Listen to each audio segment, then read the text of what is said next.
Hi, I hope all is well with you. This week, we're reading Parshas Matos and Maseh. It's also Rosh Chodesh Menachem Av, which means the Tisha B'Av is just around the corner. And we know that the Avodah for this time of year is mourning the Beis Hamikdash, and perhaps more importantly, trying to rectify things so that we can be zocher to have the rebuilding of the Beis Hamikdash in our times. The problem that we have is we know that the Beis Hamikdash was destroyed, the second Beis Hamikdash was destroyed because of sinas chinam. To rectify that, we have to develop the ability of avas chinam. And for us, for whatever reason, this is a tremendous nisayon. And we find that in the society that we live in, it is very difficult to develop this particular midah.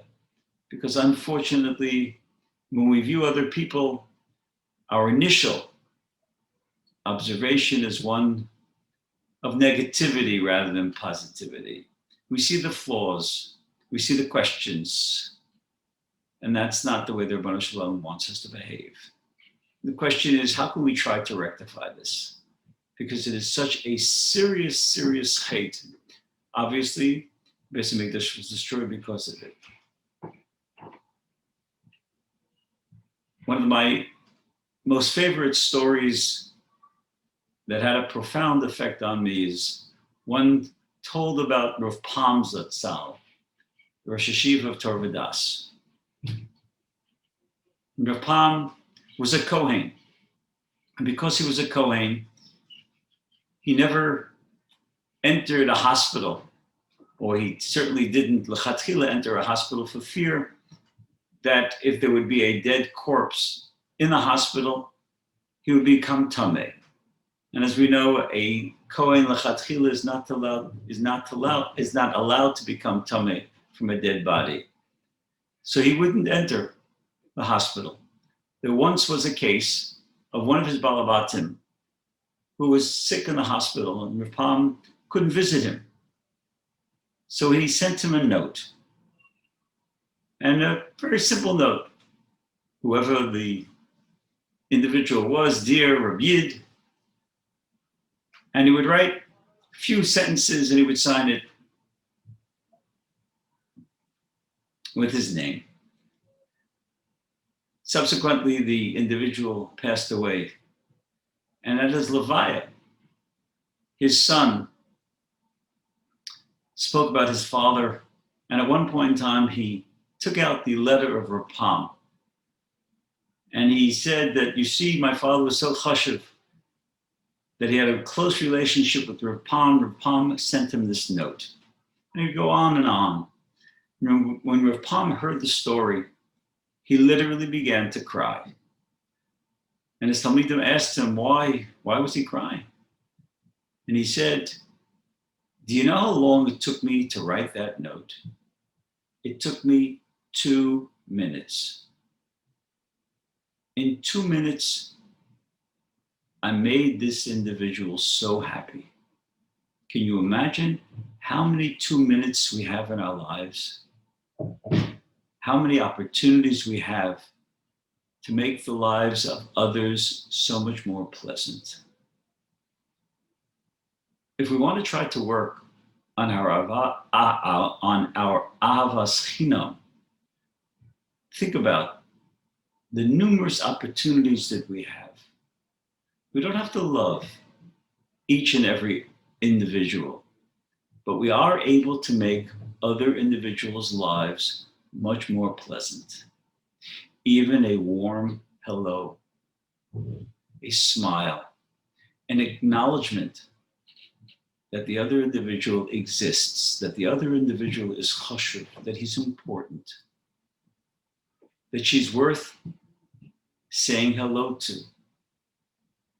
giving a compliment, saying a nice word. These take not even minutes, but seconds. And if we can afford and we have the ability to invest minutes, just 2 minutes, imagine how much more pleasant the lives of other individuals can become.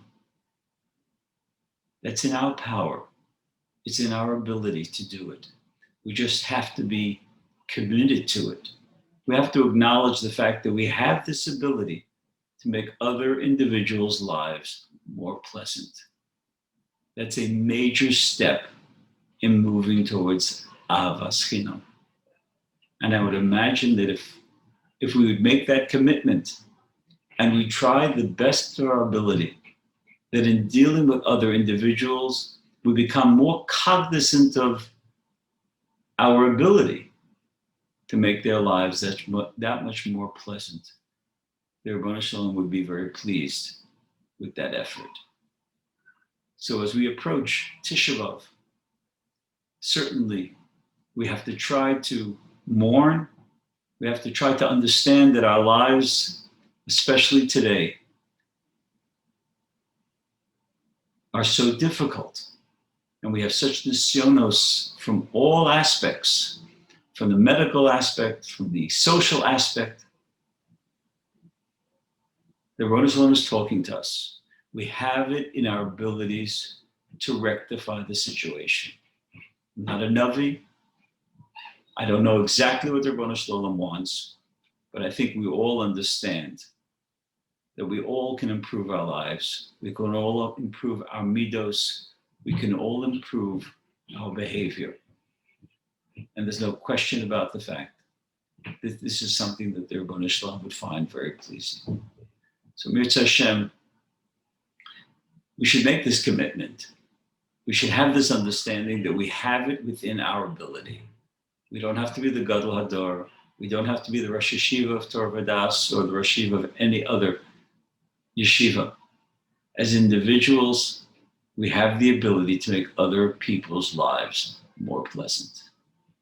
And if we try and we do the best that we can, and that's all the Ribono Shel Olam wants us to do, is the best that we can.